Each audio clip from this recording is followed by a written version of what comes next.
We are making a fort.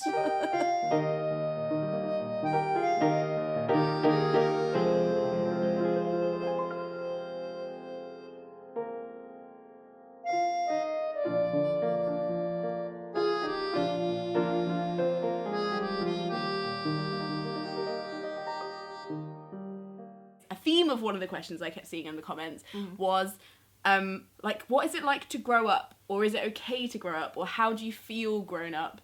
And is that scary? Like, all at the same time, I feel all of these emotions. I feel like I'm expected to act like a grown-up when secretly I'm a child. I feel like I want to be a child, but I'm so grown up that I've forgotten what it feels like to be a child. And I also feel like I'm getting to I'm going to be 30 at some point, and then I'm going to have to completely leave childhood behind. But at the same time, I feel like I read a lot of self-help manuals and like inspirational quotes on Instagram that are like, stay young forever, Peter Pan, ha ha ha, Neverland. Yeah. Like, you're only as young as the things that you do, and like, you know? And it's that idea of like, oh no, I'm always young at heart. Yeah. And is that true? Or do people genuinely get a bit more boring with age? And is that okay?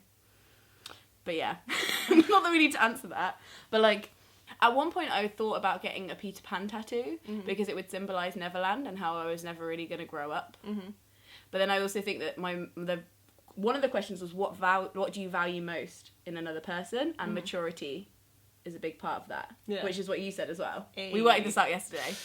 Maturity is like an important, all-encompassing thing. Yeah, like so emotional maturity. Yeah, but then how do you negotiate both of those things? Like, aspiring to be mature. Yeah. But also, like, what do I fear about growing up? What's so bad? Like, two fears about growing up. One, growing closer to death, which I think spans across probably all cultures. Knowing that, but also knowing that you can't reasonably constantly think about that. Like, you can't literally live every day like it's the last day of your life. Because you wouldn't function in society. So there's that, but then I think culturally, and I don't know how many cultures this goes through, but our culture worships youth, and so much of like media is aimed toward for young people, and I think that for me at least, I'll speak for myself, it's weird to like be getting older and then to feel less valuable, because culturally what I see in media is almost entirely very young women, especially as a gender thing. Yeah. But then it's weird because I feel like you spend your young years trying to gain all this knowledge and kudos so that people will listen to you eventually. Yeah. Like, I'm worried that I don't do as much as I could because I feel like I'm not old enough for people to listen to me. Interesting. And then when I'm at a certain point that I seem to not have reached, then I'm allowed to, like, I don't know, go out on a limb and say stuff. Yeah. I guess, you know, so much of my experience is also being on YouTube, but I'm afraid of getting so old that people won't want to listen to me anymore. Oh. Like, age out. But I think as well, like, when a lot of your value comes from, like, knowing the new thing. Or, like, being able to show your parents how to use Facebook. Yeah. And, like, or being like, yeah, these are the new trends that millennials will like. Yeah. And a lot of people get into jobs because they're the youngest person there and technology changes. Yeah. But then what happens when you're the person who doesn't really understand the new technology? Yeah, it's scary. It's like, we built a fort to feel young, and actually I've never felt so old. I think our society worships young people, so, like, being aware of young people in beauty, and, But they worship them, but they don't listen to them. Is my impression of that. I'm like, I don't know if I'm really going to miss being in my 20s. Yeah. Because I feel like a lot of the media just mocked me. My two worries about aging are, one, getting closer to death, and two, like, culturally being less valuable. But we can change the culture, right? Hopefully. Because Amanda Palmer said, we are the media. Yay! Yeah, I think that's changing. Yeah. I think it'll be okay. And also, I think lots of the women that I look up to are a lot older than me, and I don't devalue them. Yeah. I idolise them. Yeah. And I don't think their age changes that. Yeah. What's your best memory from being a kid? I'm an only child, and I had trouble fitting in at school, so it was hard to convince kids to hang out with me. And I remember at some point, like, 3rd, 4th grade, I think it was 4th grade, I started sewing these stuffed animals, these Digimon, and, like, I had so many of them, and, like, I would just play these really intense pretend games.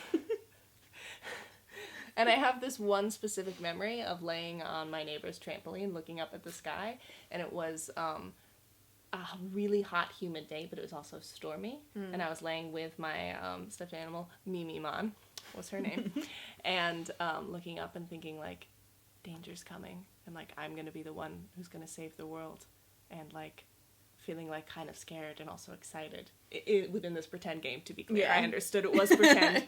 And I remember that as, like, really fondly, and that's a memory from childhood where, like, imaginary things felt, like, very real.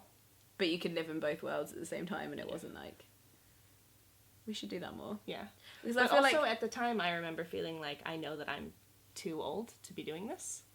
Like, I remember once talking out loud to my stuffed animals, and I forgot that my mom was home. She's like, what, Tessa? And I was like, someone's gonna know. Someone's gonna know I'm talking to my stuffed animals. I know they don't talk back really. it's like being caught masturbating, but worse. But yeah, I think it's really weird because, like, I see a lot of, like, people are really obsessed with colouring at the moment. And loads of, like, infantilizing activities that are really fun, and we should have been doing them all along. Like, why would we stop colouring? Yeah. But also it's like, people make money off it. It's like, come and do some colouring. What's one of your favourite memories from childhood? My mum and dad used to work for this charity, so we used to go to these conference centres, like one was in Switzerland and one was like in this place called Turley. So I used to be left on my own a lot. I used to have like really free reign because they knew that those were grounds that nobody else could get into. So it was kind of like being in the Secret Garden, and they were like, they just let me out at 9 and they were like, see you at 5. And I was like, I don't own a watch because I'm 6. And then ran off. And I'd just be on my own the whole day, but in this huge garden. Yeah. That was really, really, really fun. That makes me feel better knowing that one of your favourite memories is also being alone. And I would be interested to know how many people also have a similar experience. Because when I think of that, I always like kind of feel sad for myself. Because I'm like, other people probably have, like, their happiest memories is with people. Yeah, it's weird, isn't it? Yeah. Because I think I spent a lot of time alone as a kid. Yeah. Because I wasn't allowed to play out because out was dangerous, and, like, I lived in a really rough area where my mum's like, you're not going to take drugs at 8. Yeah. And I was like, fair. I have another one. Okay. Playing with a friend this time. Emily, if you're watching this, thinking about you. Stand up. Have not seen her since 5th grade. Emily. But she was about to move across the country, so her parents had all these boxes in the garage. So we built a Charlie's Angels training ground where we would crawl through the boxes. Dun, dun, dun, dun, dun, dun, dun, dun, and that was fun.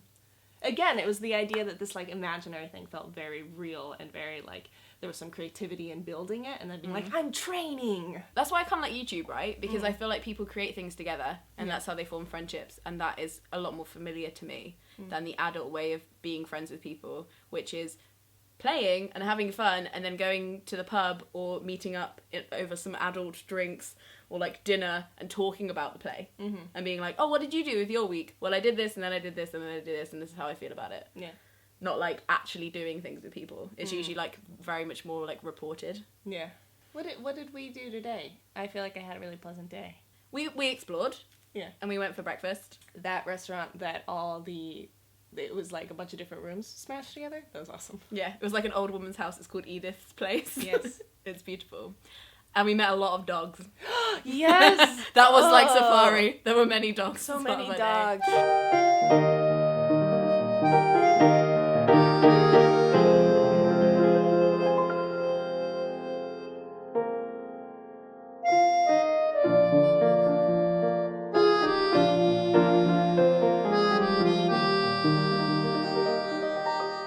And we went on a walk and we went exploring. We had a mountaintop moment. I feel like today was especially fun for me because as an adult, but maybe also as a kid too, like, something that is a really joy-bringing experience for me is getting to know people. Yeah. And I felt like I got to know you more today. Did you like what you learned? I did. Oh, yes. thank God. And it's fun to get to experience someone feeling comfortable enough with you to tell you things about themselves. Also, you tell me things about myself that I'm like, thank you for that new information. You read a lot more online personality tests than me. Yeah, I don't know, it's weird. I always think, like, oh, I need to stay young, I need to stop being boring. And then I'm like, I don't know if I judge myself too harshly. But also, surely the aim is to grow up and learn more and be better. Because also, like, I always think that being a kid is our purest form before, like, bad stuff happened to us when we grow up. But also, I was probably quite a shitty kid. Like, I was probably, like, really selfish. Yeah. And really annoying, and, like, I didn't understand a lot of things. Yeah. Like, it's like the Pandora's box thing of, like, now we have knowledge, we're tainted. Yeah. And I'm like, not really. It's just a lot more complicated. Yeah. And there's more responsibilities. The responsibility part of it sucks.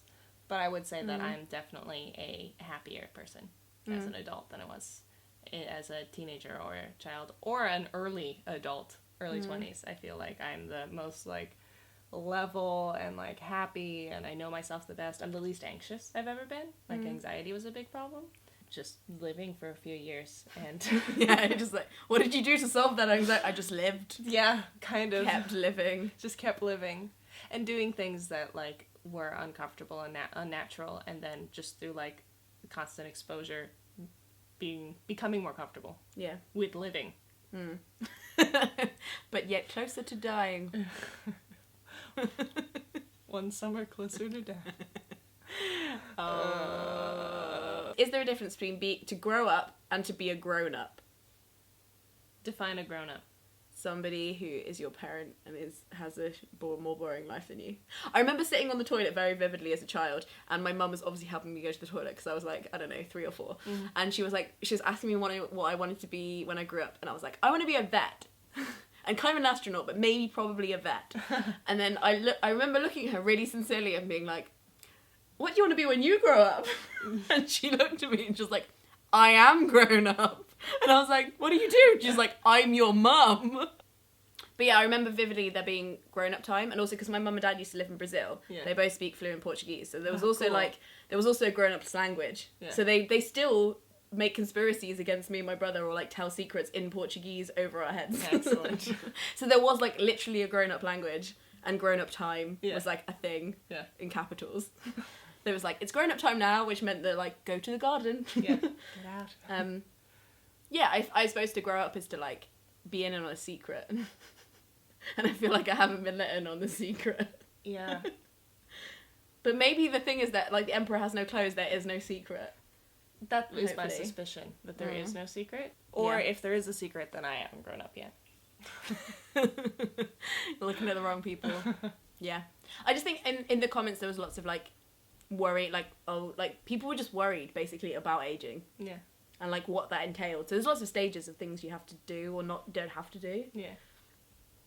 But I'm not to full circle here, but is it bad to grow up? No. I would say it's not bad to grow up. I'm making 40 videos in 40 days because I'm a hard worker. Unlike Tessa, who is a child. Thanks for watching. Frog Snug out.